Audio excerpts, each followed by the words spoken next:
So kukhona abantu abaphilako ngokweflesh emhlabeni, they are breathing the oxygen, they are breathing, but their spirit is not with them. Spirit is a representation of the body. The soul is the representation of the spirit. Yabona? So ukhuluma into enjalo, baningi abantu abaphila la mhlawumbe, but they are in prison. Le ndawo leya bekungathi tilongo. There was no escape. Ngale ndlela ama-security, well, those demons beba acta ngathi bama security panel, ngathi bamaphoyisa le ndawo. There's no escape. Le ndawo imnyama, ku dark, ayikho light. Kune light nje encane, but it's not the light of the sun. I light nje encane nje, illumination, but not to light the place, but ku dark lapha. Then kunale security panel, amadimoni agadile. Njenge company makuthiwa igadwe i-security panel, kuba nendlu yabona ukugada.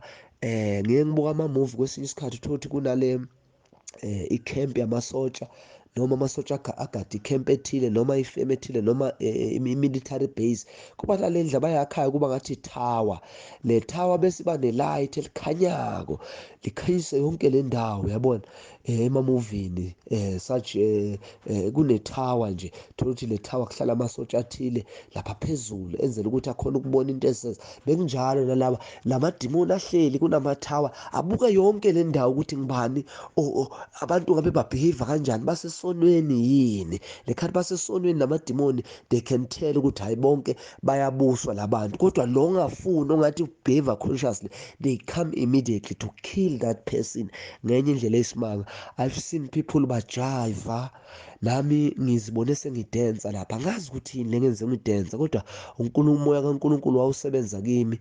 Ngithole sengijiva, ngithe uma sengijiva lapha ngathi kune stage esikhulu, sengiyajiva nami, ngijiva itayira engingazazi, eyijiva la emhlabeni engingazazi. Ngabona abantu basukuma badensa, bashaya izandla, kungathi ngisendaweni engathi ibhasa stage nje. Ngibona abantu basukuma badensa, bashaya izandla, kodwa mangathi ngiyajiva, ngijiva ngiyophuma emnyango, ngathi ngiyajiva ngiyophuma emnyango, lathi izwi nawo seyisikhathi sakho sokuthi ubaleke. And kungitshelile kimi ngaphakathi ukuthi zonke iy'tayela ezenziwa abantu emhlabeni ezimnandi zibuya kuleya ndawo ubumnyama. Wonke lama-dance that are not heavenly, lama-dance that are seductive, ama-dance of the flesh, ama-dance avusa iy'nkanuko, avusa ama-certain desire, ubumnandi, ukuphuza, umjolo, utshwala, we-trend, we-lifestyle, we-fashion, abuya kulole luzelelo lobumnyama.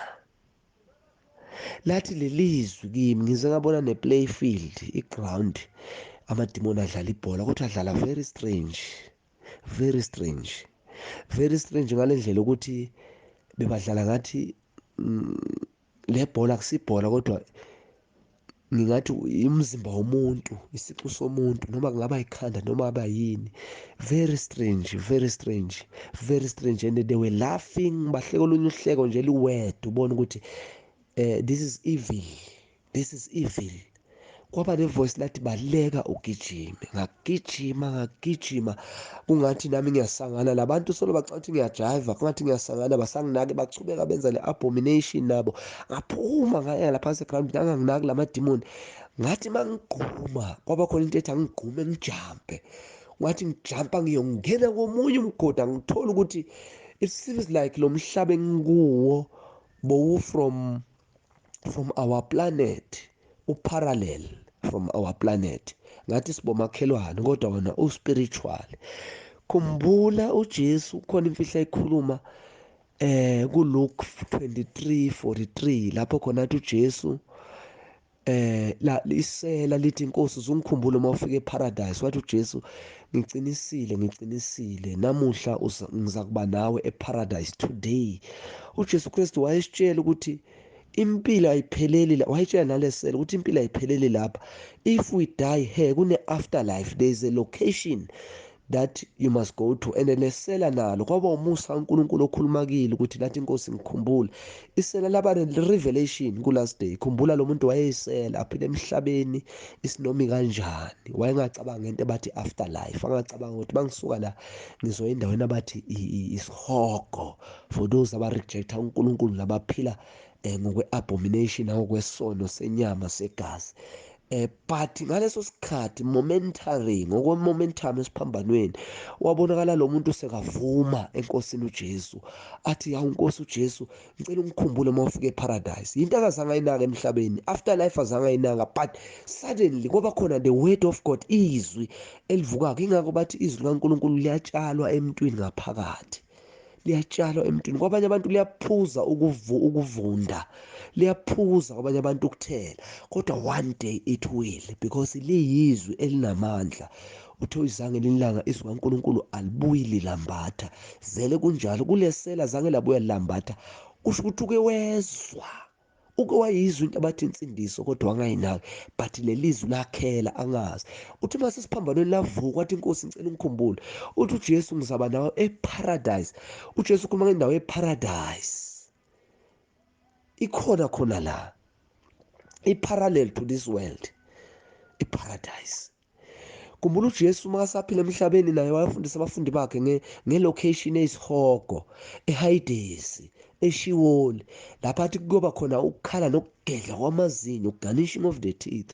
Indawo engekho yinhle leyo-ke, kuvutha umlilo, imiphefumulo iyasho yaphenduka mihla namalanga. Nkosi yami, zikhona lezi ndawo, kodwa zi-parallel to planet Earth, but zona zi-spiritual. Ngithe mangibaleka ngigquma, kungathi ngiyongena to another umgodi omkhulu. Lathi izwi kimi, khuleka kuNkulunkulu uJehova. Lathi uNkulunkulu uJehova umcela kuphi impiko uzokhona ukundiza, ubaleke. Lamadimoni ngithe mangiphakama sengidiza, kwakhathi ngibona, ngathandaza ngathi Nkosi ngicela ngipha amandla ngidize. Ngathi mangiqala ngiphakama ngezwa ngathi sengiyaflotha, ngezwa umoya omkhulu onamandla wafika ngithatha lo moya, wangiphephula umoya, wangikhipha kule planet. Ngezwa ukuthi ngiphuma kwenye iplanet, but i-parallel to this planet. Angikhulumi ngama-physical planet that we have discovered ngokwe-scientific research noma ngokwe-astrology noma ngokwe-astronomy. Cha, ngikhuluma ngento metaphysical, something that you cannot see. Ngithe mangiphuma lapha ngandiza umoya wangiblowa, ngase ngibona the planet le esiphila kiyo. Ngibone ngani ukuthi iplanet, ngibone i-life form, ngibone i-greenery, i-green ngaphandle, ngabona i-life form, kodwa la ngiphuma khona kwakumnyama. Indawo ubumnyama leya, kumnyama, kungathi ngiphuma from a very dark world. Ngathi mangingena kule planet ngehla ngesinye isipidi, lo moya wangiblowa, ngabona i-greenery. Ngathi hawu Nkosi yami, ngabaleka, ngaphunyuka ngehla, ngathi ngehlela endlini yomlungu. Kukhona okunye engisazoke ngikufundisa abantu ngento abathi matoti, ngoba ngithe mangehla kwaba khona umcabango ongifikelayo ukuthi Nkosi yami, Nkosi uzongibeka kuphi la ngingalahleki, ungibeke endaweni esekudeni nasekhaya. As I was thinking that, ngathi Nkosi ngibekele ngasekhaya. Kwaba ngathi my thought is creating a reality ukuthi whatever I'm landing, let that place be indawo engiyaziyo efamily, ngizokhona ukubaleka ngingena endlini, because I was so afraid. Kukhona lento abathi thought pattern. Thoughts create reality, thoughts create matter. Thoughts have an influence to atoms, kodwa iscience efihlakele le. Imicabango yethu create substance, it creates a matter. Our thoughts create realities esingawaboni kamoya. Izinto eziyimystery lezi esake sifunde ngayo. Ingakho ingilosi yafika kuDaniel, ingilosi kuDaniel chapter 10, Daniel, ngaphambi kokuba uthandaze, imizindlo yakho uNkulunkulu wayizwa. The day ubeka inhliziyo yakho ukuthi ufuna ukuqonda, thina uNkulunkulu wezwa ezulwini. uDaniel angakathandaza sathi uyozila athandazele ukuthi uNkulunkulu has already knew, wezwa imicabango. That thoughts were translated to a language of heaven, were translated to a reality. That thought, lemicabango, attracted izinto ezi-supernatural. uDaniel sithi ingilosi kuDaniel, kodwa mina ngizwe ngokwamazwi akho owakhulumile. So ukuthi words esiwakhulumako, they influence ama-realities. Imicabango, the words, they influence our realities. Ingakho uJesu ukhuluma ngenhliziyo esikhathini esiningi athi qaphela inhliziyo yakho, ngoba inhliziyo yomuntu iyakhuluma, iyameditate, iyaqabanga. Lo mhlaba engibuya kiwo obumnyama, sonke isono esiphila abantu emhlabeni, sexual sin, sexual immorality, backstabbing, slanderous, inhlamba, kwethuka, vile words, beating, killing, stabbing, violence, drugs, crime, alcohol, le lifestyle ye-night, the night life bafowethu. Brothers and sisters, the night life, impilo yasebusuku bafowethu, the night life. Qaphelani the night life, akusimpilo kaNkulunkulu leyo. Many people abaphila emhlabeni badeke kuma-prison. That place is a prison. That's why kunabantu esibakhulekelako bangakhululwa kahle, funa bakhululeke le in the spiritual. That's why people go back to sin. You preach the word of God, they still continue ezonweni. You pray for them, lay hands, they still continue. Ingakho kubalulekile Apostle Paul Ephesians 6 uwasho wathi asilwi nenyama negazi, but silwa nani? Ney'phathimandla, ney'khulu, nohulumende, nomoya babi, nababusi bobumnyama. Sathi nomoya babi ey'ndaweni ey'phezulu. Uthi hlomani ikhale, nicine emandleni kaNkulunkulu. Ukhuluma about a spiritual warfare. Kuningi kuba encwadi maseCorinthians ukhona Apostle Paul lathi khona impi yethu ayisiye nyama, for our warfare is not carnal, but uthi is spiritual, mighty in Christ in pulling down stronghold. Yabona ama-stronghold lawa le, ama-stronghold, ama-forces obumnyama lawa avalela abantu kuma-different jurisdiction, kuma-different setting, kuma-different prison. People cannot escape. Abantu niyabakhulekela, nibabona emgaqweni babhema amanyawupe, babhema ini, bayarepa, bayadlengulwa, nibabona baphuza utshwala, they committing abortion, they're killing each other, ma-family murders, nanani, ma-conflict, ma-dispute, benza zonke lezi zinto. Their soul are in prison, badinga the mercy of God. Kungako thina abantu bakaNkulunkulu, let's rise and pray ukuthi le mphefumulo ikhululwe. uJesu wakhuluma imfihlo ngenye imini kubafundi bakhe, nababuya abafundi bakhe bathi Nkosi, amadimoni ayasilalela, amadimoni ayasithobela. Uthi uJesu, ngakhulekela ukuthi amadimoni anithobela.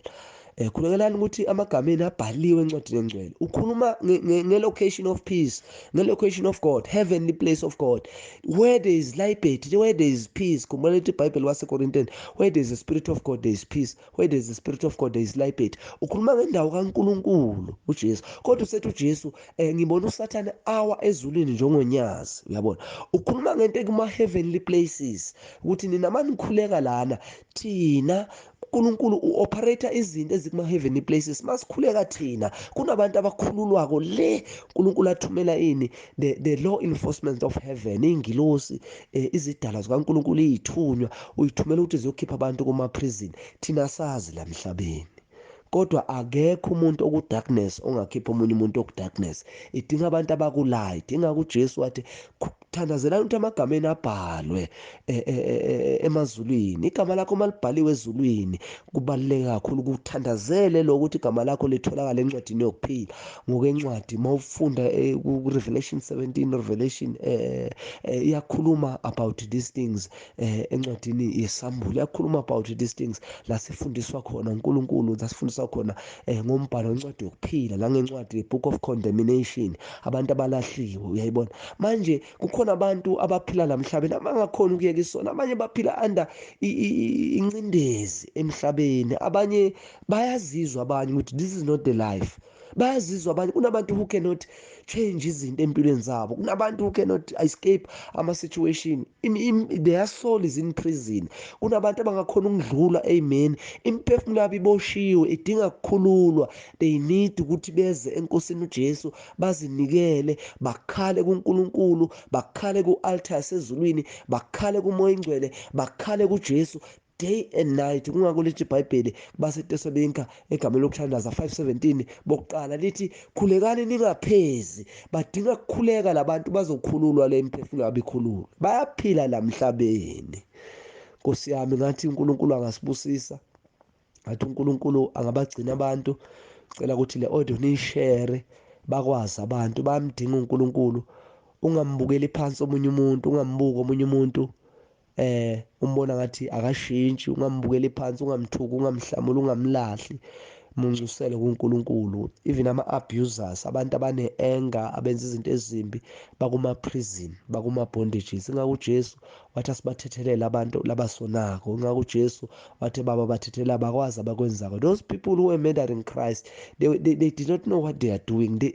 the spiritual world bebangasiboni, the demons around them, the demons influencing that activity, they didn't know. Bona bebayenza lento ngenhliziyo yobubi, yobutha, ngenhliziyo yenzondo, bathi bambulala uJesu, kodwa bebangazi benzani, because they didn't know these things were hidden. Kungako uJesu uthi kulesikhathi lesi esiphila kiso, knowledge will increase, ama-revelation will increase, ingakho simbulelwa. They didn't know ukuthi uJesu baba bathethela bakwazi abakwenzako.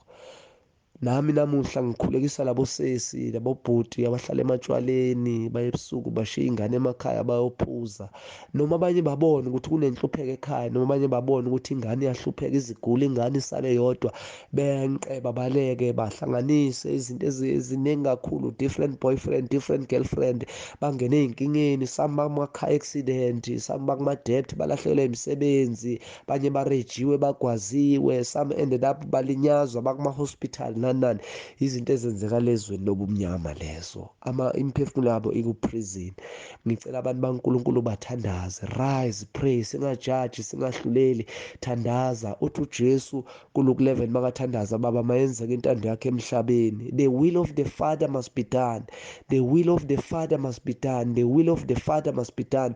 Intando kaNkulunkulu must be done. uNkulunkulu asibusise, uNkulunkulu asenzele umusa. Kudinga thini ukuthi sithandaze so that the will of the Father can be done. Nkosi yomusa ibe nani. Ngiyathandaza egameni likaJesu, imphefumulo ikhululwe. Amen.